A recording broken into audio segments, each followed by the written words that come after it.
Aurad ತಾಲೂಕಿನಲ್ಲಿರುವ VCare multi speciality ಆಸ್ಪತ್ರೆಯ ಉದ್ಘಾಟನಾ ಕಾರ್ಯಕ್ರಮ ಇಂದು ಭವ್ಯವಾಗಿ ನಡೆಯಿತು. ಈ ಕಾರ್ಯಕ್ರಮವನ್ನು ಮುಖ್ಯ ಅತಿಥಿಗಳಾಗಿ ಸನ್ಮಾನ್ಯ ಈಶ್ವರ್ ಖಂಡ್ರೆ ಅವರು ಹಾಗೂ ಕರ್ನಾಟಕ ಮೀನುಗಾರಿಕೆ ಅಭಿವೃದ್ಧಿ ನಿಗಮ ಮಂಡಳಿ ಅಧ್ಯಕ್ಷೆ ಮಾಲಾ ಬಿ ನಾರಾಯಣರಾವ್ರವರು ಉದ್ಘಾಟಿಸಿದರು.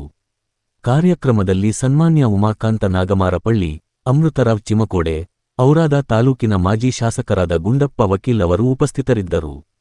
ಆಸ್ಪತ್ರೆಯ ಅಧ್ಯಕ್ಷರಾದ ಡಾಕ್ಟರ್ ಭೀಮಸೇನೆ ಶಿಂದೆ ಹಾಗೂ ವಿದ್ಯಾಸಾಗರ್ ಅವರ ನೇತೃತ್ವದಲ್ಲಿ ಎಲ್ಲಾ ಪೂಜ್ಯ ಗುರುಗಳ ಸಾನ್ನಿಧ್ಯದಲ್ಲಿ ರಿಬ್ಬನ್ ಕತ್ತರಿಸುವ ಪೂಜಾ ಕಾರ್ಯಕ್ರಮ ನೆರವೇರಿತು.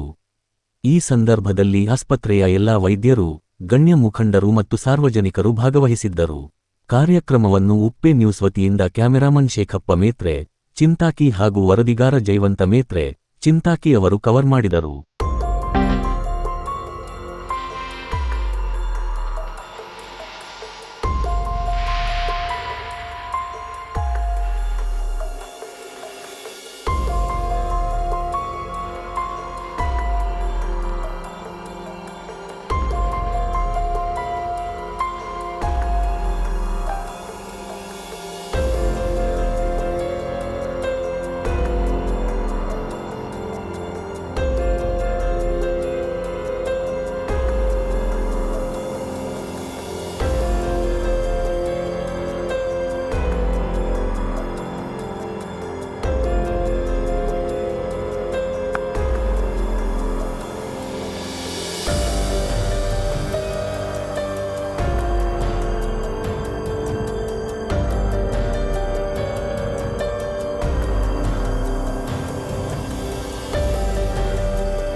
ದಿಗಂತ ಡಾಕ್ಟರ್ ಗುರುಪಾದಪ್ಪ ನಾಗಮರಪುಳಿಯರ ಹೆಸರಿನಲ್ಲಿ ನಡೆಸ್ತಾ ಬರ್ತಾ ಇದೆ.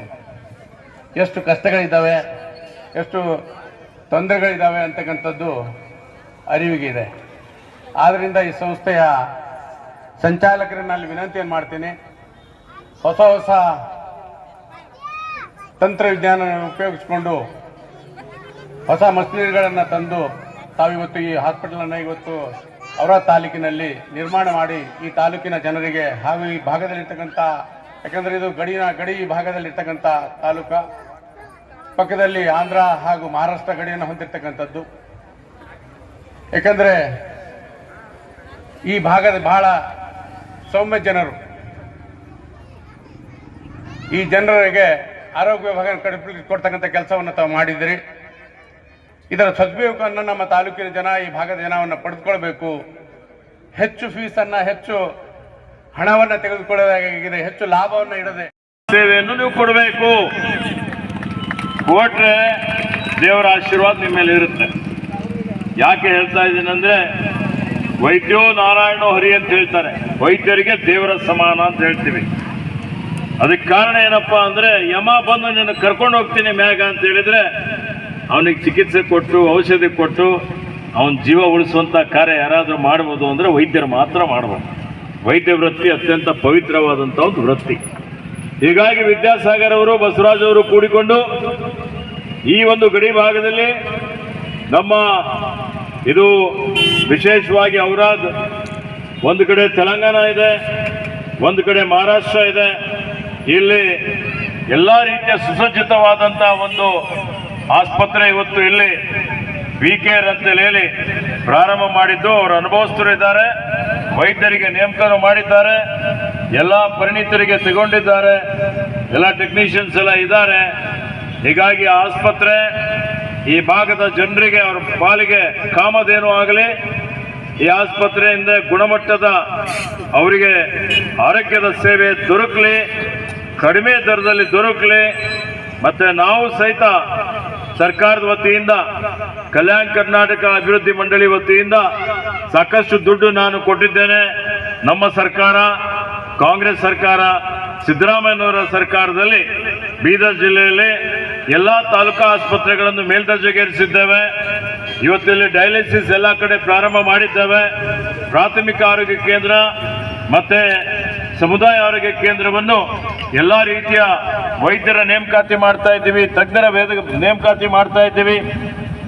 ABRKಯಲ್ಲಿ ಸಹಿತ ಎಲ್ಲರಿಗೆ ಇವತ್ತು ಯಾರ್ಯಾರು BPL ಕಾರ್ಡ್ ಹೋಲ್ಡರ್ಸ್ ಇದ್ದಾರೆ ಫ್ರೀಯಾಗಿ ಅವರಿಗೆ ಟ್ರೀಟ್ಮೆಂಟ್ ಕೊಡುವಂಥದ್ದಕ್ಕೆ ಸೂಚನೆಯನ್ನು ಕೊಟ್ಟಿದ್ದೇವೆ.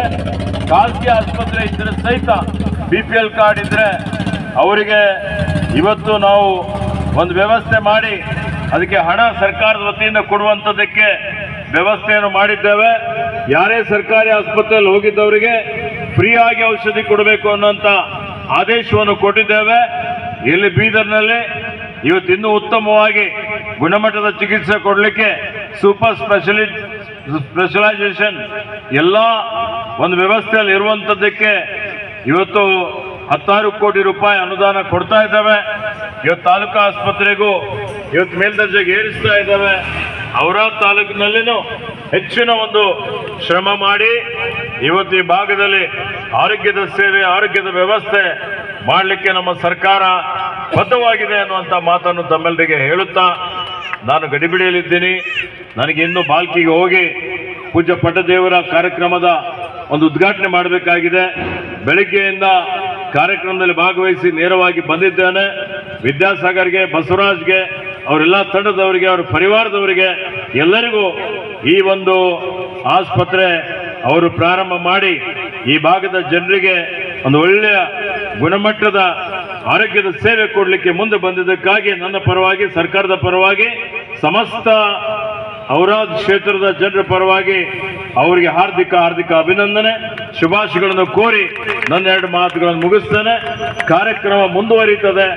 ನಾನು ಬೇರೆ ಕಾರ್ಯಕ್ರಮಕ್ಕೆ ಹೋಗಬೇಕಾಗಿರುವುದರಿಂದ ಮುಂಚಿತವಾಗಿಯೇ ಮಾತನಾಡಿ ನಿರ್ಗಮಿಸ್ತಾ ಇದ್ದೇನೆ.